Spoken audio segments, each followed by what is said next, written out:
이번 에피소드부터는 방향미분계수를 공부할 거예요. 방향미분계수는 편미분계수의 자연스러운 확장이에요. 왜 자연스러운지 살펴볼 겁니다. 자, 일단 편미분이 뭐였죠? 예를 들어서 우리가 f x, y가 주어졌다고 해봐요. 이변수 함수. 슬라이드 오른쪽 위입니다. 그러면은 이제 y를 고정해 놓고 x를 변화시켜요. x 대신 x 플러스 델타 x를 생각합니다. 그러면 이렇게 해서 x를 변화시켰을 때 f도 변할 거고, 그랬을 때 대응되는 델타 f가 있고, 델타 f랑 델타 x가 있으니까 순간 변화율을 구할 수 있죠. 이 변화율이 주는 편미분 계수는 f x였고요. 마찬가지로 x를 고정해 놓고 y만 변화시켜요.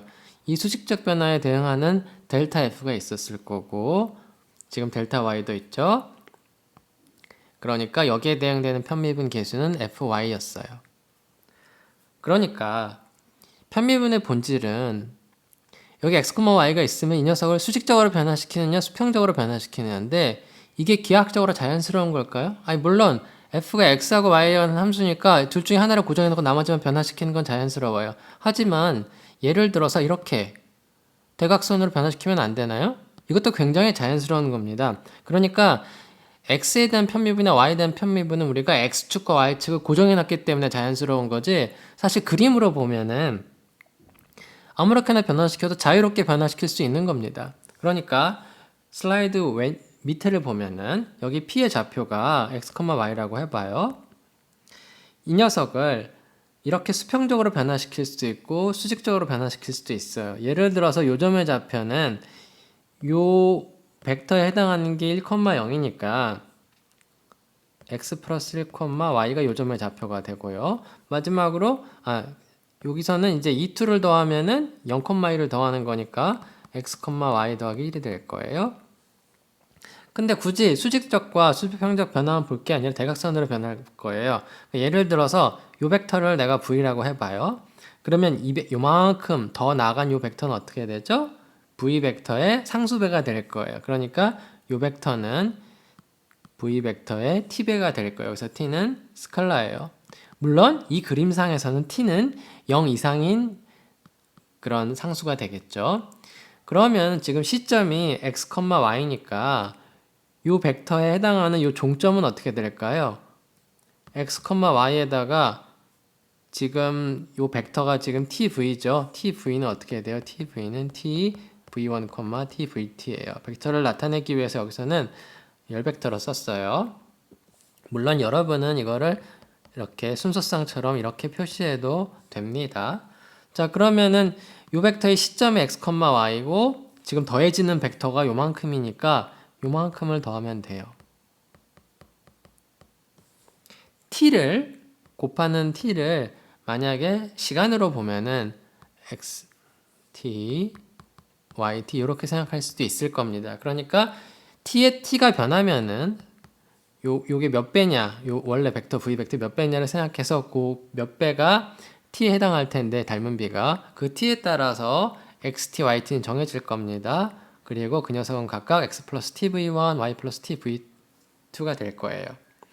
우리 관심사는 뭐냐면은 x, y를 요 v 벡터 방향으로 변화시켰을 때에 해당하는 f의 순간 변화율을 구할 거예요. 그럼 거기에 해당하는 f의 변화율이 있겠죠. 델타 f가 있을 거예요. 델타 f는 그런데 이렇게 수평적으로 변할 때의 델타 f랑 수직적으로 변할 때의 델타 f가 달랐던 것처럼 요 대각선 방향으로 변할 때 델타 f도 달라집니다. 그게 뭔지를 구체적으로 표현하면은 방향미분 계수가 나오는 겁니다.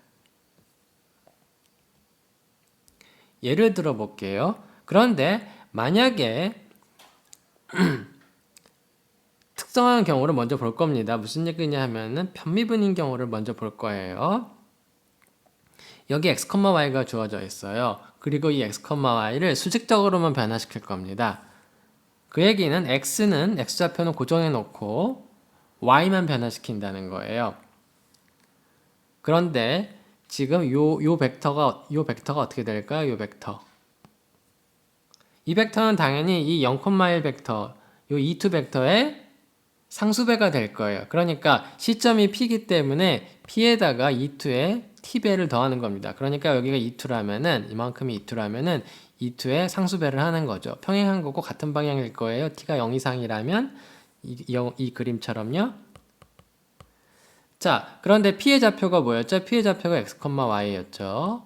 그리고 e2는 0,1이죠. 그러니까 이거랑 더하면 어떻게 되죠?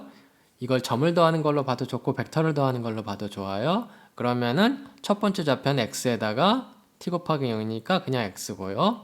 그 다음에 두 번째 걸 보면은 y에다가 t를 더하니까 y 더하기 t예요. 그러니까 이렇게 쓸 수 있겠네요. 지금 p는 x, y였고요. t2죠? e2가 0,1이니까 e2가 0,1인데 거기다 t배를 하는 거예요. 그래서 0,t고요. 얘를 첫 번째 거 더해서 x를 얻고요. 두 번째 거 더해서 y 더하기 t를 얻어요. 그러니까 t를 변화시키면 이렇게 수직적 변화가 나온다는 거예요. 왜냐하면은 지금 e2에 해당하는 게 0,1인 바로 이 수직 방향이기 때문이에요. 자, 그러면은 우리 f를 y로 편미분하고 했을 때 x, y, 즉 p에서의 편미분 계수 정의가 뭐였죠? 여기 슬라이드 밑을 보면은 t를 0으로 보낼 때 t분의 델타 f였죠? 근데 델타 f가 뭐였죠? x는 고정해두고 상수로 고정해두고 y만 변화시키는 거예요. y 더하기 t, y 이렇게 해놓고 그러니까 y 대신에 y 더하기 t를 쏙 대입했죠? 그 다음에 t를 0으로 보내는 거예요. 그랬을 때 이 비율 t분의 위에 게 델타 f죠. 이 극한이 바로 우리가 원하던 y에 대한 편미분 계수였어요. 뭐 이 녀석은 이렇게 써도 돼요. fy, x, y. x, y에서 fy 편미분 계수예요. 자, 그런데 이렇게 쓰는 건 이미 우리가 배웠는데 이 녀석을 이 극한을 좀 다르게 표현해 볼 거예요. 근데 x, y가 지금 뭐죠? p의 좌표예요. 그러니까 여기다가 p라고 쓸 수 있고요. p에서의 함수값, 즉 x, y에서의 함수값이고요. 그 위에 거 x, y 더하기 t인데 x, y 더하기 t는 벡터를 이용해서 표현할 수 있어요. x, y 더하기 t 이건 무슨 얘기죠? x는 고정해놓고 t가 변하면 y 더하기 t니까 요 뒤에 것만 변하는 거죠? 그게 바로 뭐였어요? 여기 그림에서 보듯이 x, y 더하기 t가 바로 p 더하기 t e2였어요. 그러니까 이거를 편미분 계수를 이런 식으로 적을 수도 있어요. y방향으로 보는 거죠. e2를 가지고 오고 p는 고정해놓고 t를 변화시키는 거예요. 그럼 p 플러스 t e2의 기하학적 의미를 생각해 보면은 이 녀석이 정확히 y에 대한 편미분 계수예요. 그러니까 y에 대한 편미분 계수를 구할 때 밑에 걸로 했는데 이제는 위에 것처럼 표현할 수 있다는 거예요. p 더하기 t e2에서의 함수값에서 p에서의 함수값 f를 빼는 거예요. 이게 바로 델타 f가 되는 거예요. 큰 차이는 없어요. 이렇게 p하고 e2를 가지고 표현했다는 것 뿐이죠. 그럼 마찬가지로 x에 대한 편미분도 이렇게 나타낼 수 있어요. 그러니까 여기 x, y가 있어요. 그리고 2원이 지금 오른쪽이죠. 1,0. 그러니까 p 플러스 t 2원을 생각합니다. 그러니까 2원이 이 방향이고 지금 t 2원을 하면은 이 벡터가 되는 거예요.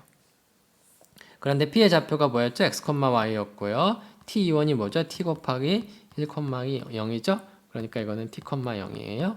t 쓰고요. 첫 번째 성분씩 더하면 x 더하기 t고 뒤에 거 더하면은 y예요.